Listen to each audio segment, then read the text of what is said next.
C'est dans les années 1960 que la littérature tchadienne a vu le jour. Cette littérature existe sous forme orale ou écrite en langue française. Un levier de développement, elle désigne un ensemble de traits thématiques et linguistiques qui permettent de joindre un corpus d'œuvres et de pratiques appartenant à un groupe ou une communauté historiquement pratiquée. Il y a eu plusieurs vagues dans l'histoire de cette littérature. Naturellement, les premiers écrivains sont connus. C'est d'abord l'ancêtre de la littérature tchadienne, M. Joseph Ibrahim Seyd, qui est quand même le premier écrivain tchadien publié dans une anthologie de la littérature négro-africaine dans les années 1960 par Castello. Il y a aussi des écrivains qui sont dans la prose, qui sont dans la poésie, qui sont dans la dramaturgie, notamment Bebnone, qui est un peu inconnu parce que généralement les auteurs dramaturges sont connus l'espace d'un spectacle.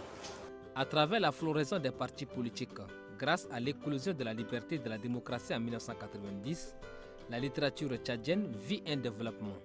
Cette avancée est reconnue par l'écrivain Dr Ali Abdelrahman Hagar. Vous savez, aucune littérature ne peut évoluer sans liberté d'expression. Aucune littérature ne peut évoluer dans la répression. Et quand le président Tombal-Bay a décidé de transformer le pays en un pays où il n'y a qu'un parti politique, donc l'expression s'est arrêtée.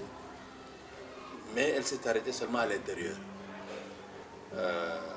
Des grands écrivains sont venus, notamment Antoine Bangui, et puis Ngangbe Kosnay, dans les années 80. C'était des écrivains de l'exil. La deuxième phase, c'est la phase de l'éclosion.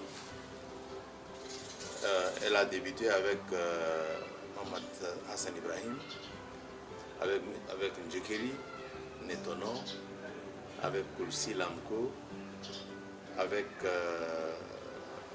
Les Jambes d'Alice, très bien écrit comme livre, de Nimrod Djangra, et de moi-même, parce que je fais partie de cette génération-là.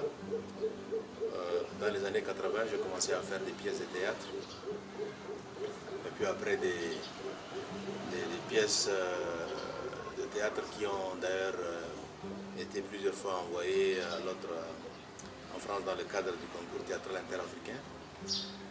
Nous avons l'ancêtre dans le domaine, c'est naturellement Baba Mustapha, qui a eu à remporter de très grands prix. Il y a eu aussi un écrivain tchadien qui est très engagé, et c'est ça qui fait la force de l'écriture tchadienne. Parce que pendant que d'autres Africains parlaient d'eux-mêmes, il y a eu un écrivain tchadien qui a parlé de l'apartheid. L'étudiant de Soweto, de Maoundoué, ou pour un prix, pour un baril de pétrole. C'était un écrivain qui était dans l'anticipation, dans l'engagement. Sous Hissène Habré, à la différence de Tombalba, où il y a eu un ou deux écrivains, Hissène n'admettait pas qu'on écrive même une ligne. Et donc on était plutôt dans la défense de la patrie, les Libyens, les apatrides, etc. Donc il y avait des grands discours patriotiques, etc. Mais écrire, ça demande une liberté. Et je voudrais ici insister pour que les jeunes écrivains tchadiens comprennent que ceux qui militent pour éteindre les lampions de la liberté militent pour leur propre mort en termes de création et d'imaginaire. Voilà. Donc, et puis après,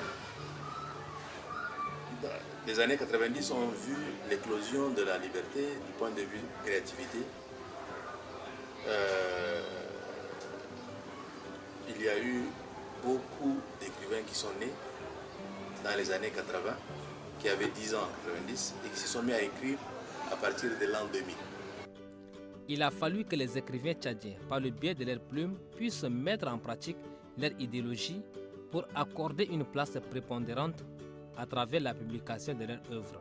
On ne peut pas parler de littérature tchadienne sans parler des maisons d'édition et du rôle que les prêtres ont joué, surtout l'Église catholique, notamment la mission catholique et le centre culturel Al-Mouna, ont joué dans la transformation du mental en termes de créativité. les frères catholiques, et notamment les jésuites, ont joué un très grand rôle parce qu'ils donnaient l'occasion aux gens de se faire publier. À l'époque, l'imprimerie du Tchad appartenait à l'église. Et c'est grâce à ça que moi personnellement, parce que d'ailleurs, les premières bibliothèques ont été ouvertes par les catholiques, à Béché, à Mongo, à Sar, les jésuites ont fait un grand effort pour amener les gens à lire. Et quand on lit beaucoup, naturellement, on finit par écrire. Si on tient compte des critères vraiment de maisons d'édition, on ne peut pas parler de maisons d'édition ici, parce que les grandes maisons d'édition ont une structure très complexe avec une équipe étoffée. Mais ici, nous, on essaie de combler le vide seulement. Donc, il y a les CEFOD qui faisaient un peu des éditions, il y a Almouna qui fait un peu des éditions thématiques. Mais nous, on a créé des éditions SAO. En fait, on a fait un peu du forcing pour quand même permettre aux jeunes auteurs qui n'ont pas la possibilité d'éditer à l'extérieur, d'éditer chez nous. Parce que les sujets que nous traitons nous intéressent, nous autres ici au Tchad d'abord. Ça n'intéresse pas les Français, les Européens, etc. Donc, pour commencer à évoluer, il faut parler de nos problèmes ici au Tchad. C'est pour ça que, comme nous avons un peu de connaissances en imprimerie, en fabrication de livres, tout ça, nous nous sommes mis là pour créer les maisons d'édition et éditer les livres sur place. Et ça a aidé beaucoup de gens à se lancer dans la littérature. La librairie La Source, n'est-ce pas, vend tous les livres, tous les produits des éditions. Et donc, nous avons un rayon spécialement pour la littérature tchadienne. Et dans la littérature tchadienne, vous allez avoir tous les genres littéraires. Donc, vous allez avoir les romans, vous allez avoir les nouvelles, vous allez avoir les contes, vous allez avoir les bandes dessinées, vous allez avoir également l'histoire, la géographie. Voilà, donc nous avons tous les genres littéraires sur le Tchad. Maintenant, si vous voulez me poser la question sur l'évolution de la littérature tchadienne, eh bien, il faut le dire que depuis les 5 dernières années, la littérature tchadienne a beaucoup évolué. Ça veut dire quoi? Ça veut dire que nous avons beaucoup de jeunes auteurs qui s'essaient dans la littérature. Ils ne sont pas forcément des écrivains, mais des auteurs qui écrivent un ou deux. Mais il y en a encore beaucoup qui sont restés dans l'anonymat pour la simple raison qu'ils n'ont pas trouvé des éditeurs ou qu'ils n'ont pas les moyens de se faire publier.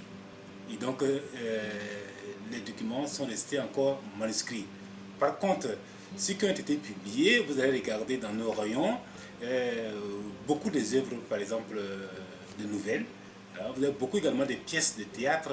Vous avez également beaucoup également de recueils de poèmes qui tendent aujourd'hui à être un peu délaissés par les lecteurs. Parce qu'en tant que libraire, ce que je remarque, c'est que les jeunes tchadiens aujourd'hui, ils ne lisent pas assez, mais quand ils veulent lire, ben, ce qu'ils cherchent, ce n'est pas les pièces de théâtre, ce n'est pas les recueils de poèmes, mais ce sont les nouvelles, ce sont les romans. Voilà. Nous avons également un peu des albums, mais on n'a pas trop des albums écrits, n'est-ce pas, par les Tchadiens. C'est quelques rares simplement qui s'essayent. Donc en fait, quand on regarde le corpus de la littérature tchadienne, elle n'est pas aussi exhaustive que ça, hein, parce qu'il nous manque encore beaucoup des écrits. Mais il faut reconnaître quand même qu'il y a un travail quand même assez important qui mérite quand même, n'est-ce pas, d'appuyer, de féliciter. Compte tenu de la véracité de la littérature tchadienne, les œuvres éditées sont prises en compte dans les programmes d'enseignement secondaire et supérieur. Je dis simplement que la littérature tchadienne est en ce moment dans nos établissements enseignée très récemment. Au niveau de l'université, au niveau des lycées et collèges, il y a quelques textes des écrivains tchadiens qui sont au niveau de nos établissements. Et puis, le jeune tchadien s'intéresse aux livres qui sont au programme. Vous prenez celui qui est en terminale, qui prépare un baccalauréat. Lui, il ne s'en tient que sur les grands thèmes qui sont développés pour passer au baccalauréat. Et là, vous avez comme Mondou Nendoba qui est ressorti. Au terme, il peut peut-être reprendre ces programmes-là pour arriver à donner la place qu'il faut à l'écrivain tchadien. Et de ce point de vue-là, la plupart des œuvres, par exemple, un jeune Tchadien connaît mieux Jean-Paul Sartre que peut-être, je ne sais pas, un écrivain tchadien qui n'a jamais lu ou qui n'a jamais entendu parler. Lorsqu'on a encore 13, 14, 15 ans, nous à l'époque, quand on lisait, ce n'était pas forcément parce qu'on avait envie de lire, c'est parce qu'on nous avait imposé quelque part Au Tchad sous les étoiles, ou l'aventure ambiguë, ou les poupées mandingues de Sundiata. Et c'est au fur et à mesure, au début c'était plus une obligation, et avec le temps on a découvert en ça une passion, et c'est devenu quelque chose d'automatique. Donc c'est pourquoi je me dis, le gouvernement a aussi une part de responsabilité dans ça, c'est de pouvoir peut-être instaurer ce système où les jeunes doivent peut-être lire un certain nombre de livres au cours de l'année, et parmi ces œuvres-là, il faudrait qu'il y ait des œuvres d'auteurs tchadiens. On est un peu fatigué en fait d'être tout le temps dans cette époque où on doit lire Jean-Paul Sartre, on doit lire, bien sûr, ça a toujours sa place dans l'histoire, mais je pense que maintenant on est passé à autre chose, on a d'autres réalités, et il faudrait peut-être qu'on s'y fasse à un certain moment. Pour les lecteurs, c'est un instrument de prise de conscience nationale, mais les œuvres littéraires ne sont pas totalement valorisées dans les programmes des enseignements secondaires et supérieurs. À travers toute lecture, on peut en tirer quelque chose. Donc la littérature tchadienne peut s'exonérer de ça. C'est pourquoi, étant d'abord tchadien, je suis tenu également par une responsabilité de lire ce dont mon pays produit. C'est pourquoi je lis un peu de la littérature générale, ça veut dire que la littérature française et tout, mais également la littérature de mon pays, y compris j'en tire également quelque chose. Les langues doivent se diluer d'après l'événement douloureux de 1979. Après cette guerre qui a connu des pertes en vie humaine, plusieurs écrivains tchadiens réclament la paix à travers la publication de leurs œuvres. Les thèmes développés sont des thèmes majeurs. Je l'ai dit déjà que les écrivains tchadiens ne sont pas des partisans de l'art pour l'art.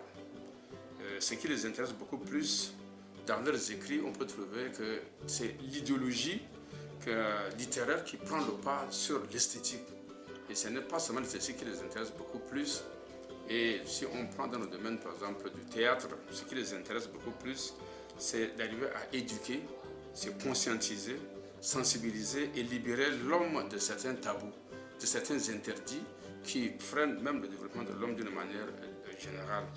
Et à ce niveau-là, le message littéraire aussi prime sur la fonction esthétique, d'où l'importance que revêt ce texte dramatique chez le spectateur.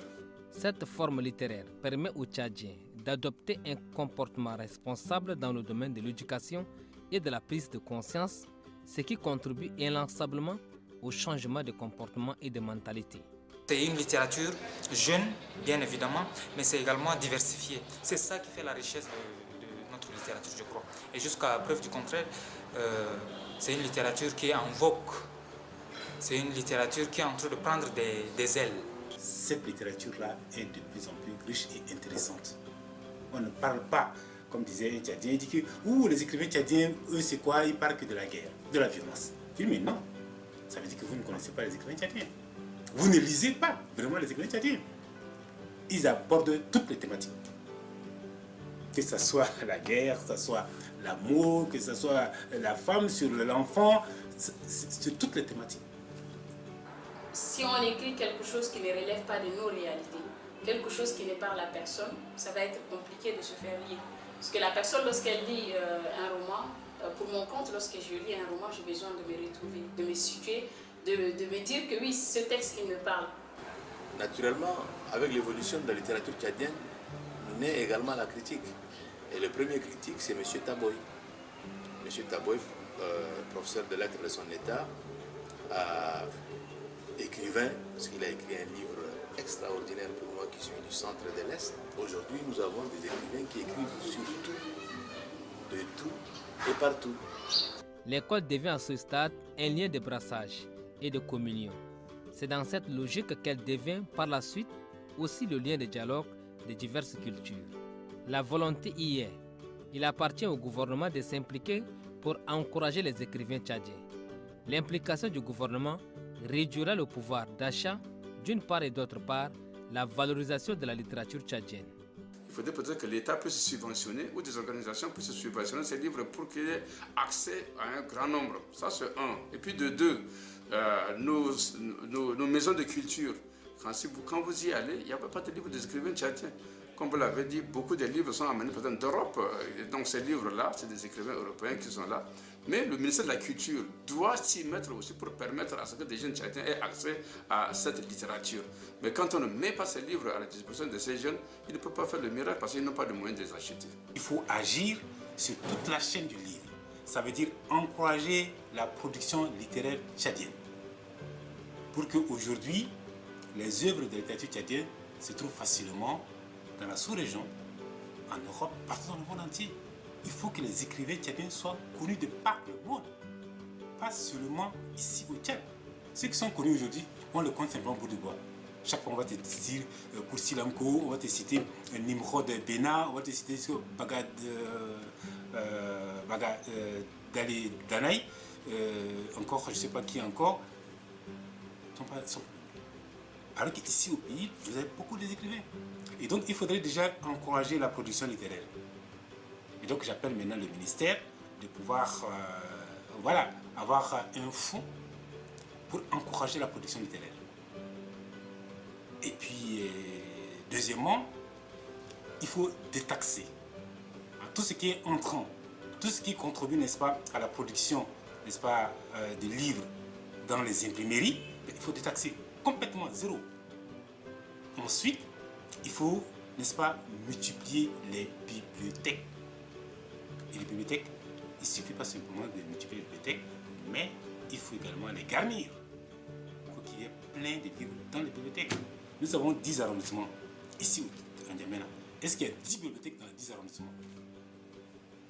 Mais les enfants vont aller lire où? Si dans l'arrondissement qui est à côté là, ou encore on parle de maison de quartier là, s'il n'y a même pas une bibliothèque là, l'enfant va aller où? On accuse que les enfants aiment jouer le football, mais parce qu'il n'y a pas une bibliothèque à côté. Qu'est-ce qu'il va faire? Pour organiser des dictées dans les lycées sur les livres écrits avec des prix. On dit qu'on va faire des dictées sur tel ou tel prix et sur tel livre. Donc les gens achètent les livres, ils lisent et puis on fait une dictée dessus. Et on leur donne des prix. Et quand ils vont sentir les prix, ils vont se mettre à lire beaucoup de livres. La deuxième suggestion, il faut mettre les livres écrits par les Tchadiens sur le Tchad sur le programme scolaire, de 6e jusqu'à terminale, au moins 2-3 livres de Tchadiens. Et quand on va savoir que, quand les enfants vont savoir qu'ils vont lire les livres, ils vont faire le devoir, ça va venir au devoir, ils seront obligés de lire. Donc l'enfant commence à lire 2-3 livres, arrivant en terminale, il a déjà une vingtaine de livres et il va avoir le goût du livre. Une autre chose, c'est la télévision. Il faut utiliser les artistes pour vulgariser la littérature. Donc il peut prendre un livre, faire un résumé, comme Hassan Kero Kankula, le One Man Show, il a interprété un livre République à vendre. Il a même gagné des prix avec ça. Et quand les gens voient l'image, ils voient un texte, ils voient une comédie sur le livre, ils courent pour acheter et lire. Et comme ça, ça les informe, ça les forme. Ce n'est pas le libraire qui fixe le prix. Vous prenez un livre, vous avez le prix derrière. Mais le prix qui est écrit derrière, ce n'est pas le libraire qui a écrit le prix. Ça, c'est l'éditeur avec son imprimeur. S'ils mettent le livre à 7000 francs, mais le livre à 7000 francs. Moi, je ne peux pas casser ce prix par rapport à quoi? Ça veut dire que moi, le libraire, j'achète le livre à 7000 francs. C'est ça ce que ça signifie. Oui? Donc, le prix des livres, effectivement, j'en suis conscient par rapport au pouvoir d'achat du Tchadien, c'est un peu cher. Et ce n'est pas une situation qui est singulière, n'est-ce pas, à nous. Un peu partout dans la sous-région, c'est pareil. Maintenant, il faut une politique.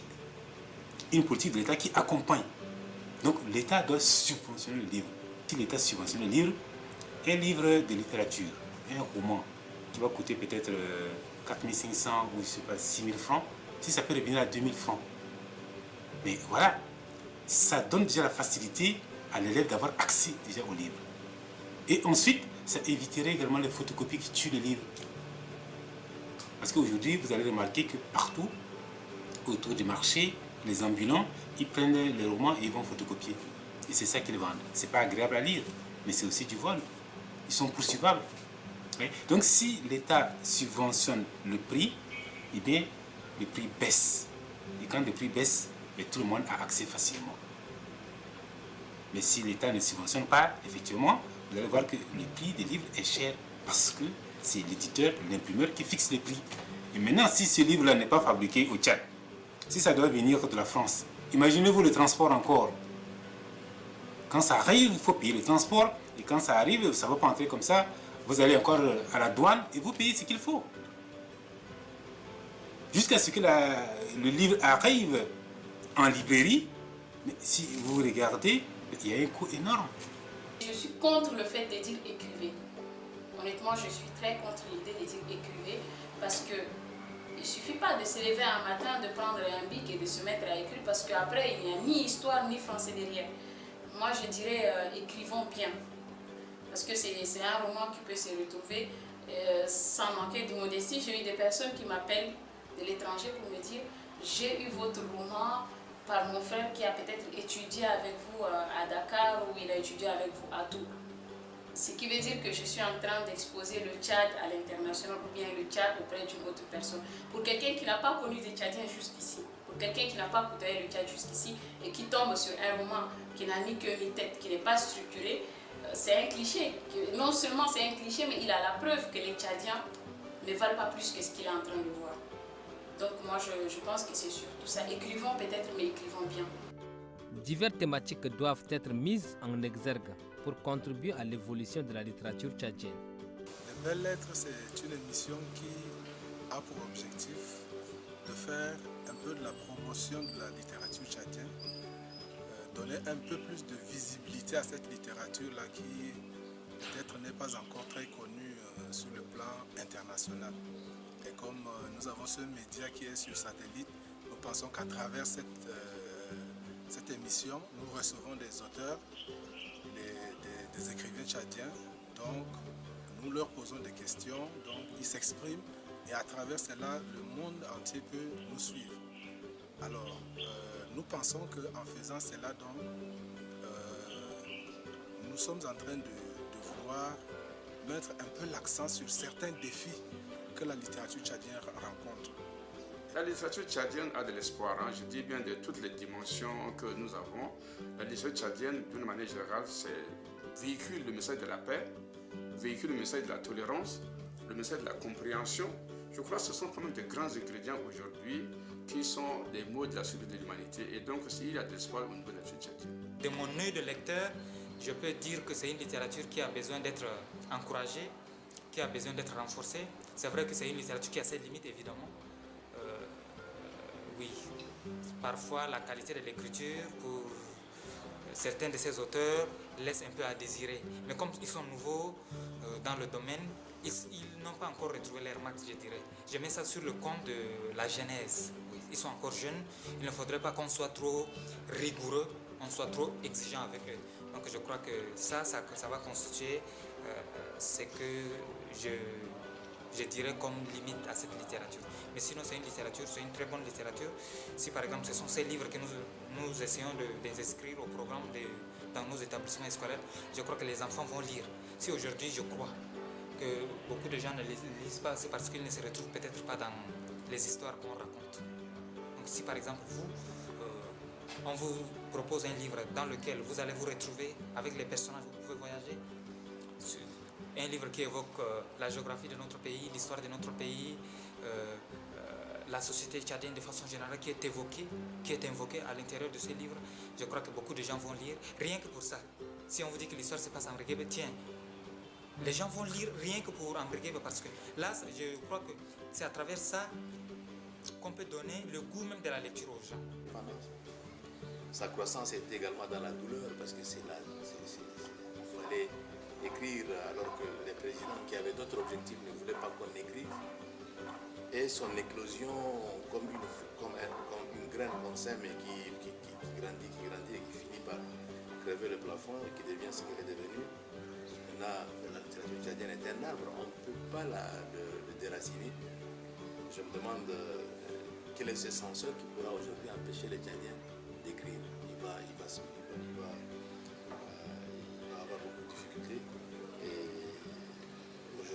la littérature tchadienne est un arbre sous l'ombre duquel fleurissent d'autres fleurs. Les jeunes de différentes confessions religieuses mutualisent leurs efforts, filles et garçons, pour bénéficier d'un système unique. Il s'agit notamment de l'unité, de la concorde nationale, du fair play, bref de la question du vivre ensemble, qui ont constitué pour ces jeunes un credo d'orienter un regard rétrospectif pour l'avenir d'un Tchad fort, émergent et prospère. Cela veut dire que l'école est considérée comme l'une des mamelles de la concorde nationale.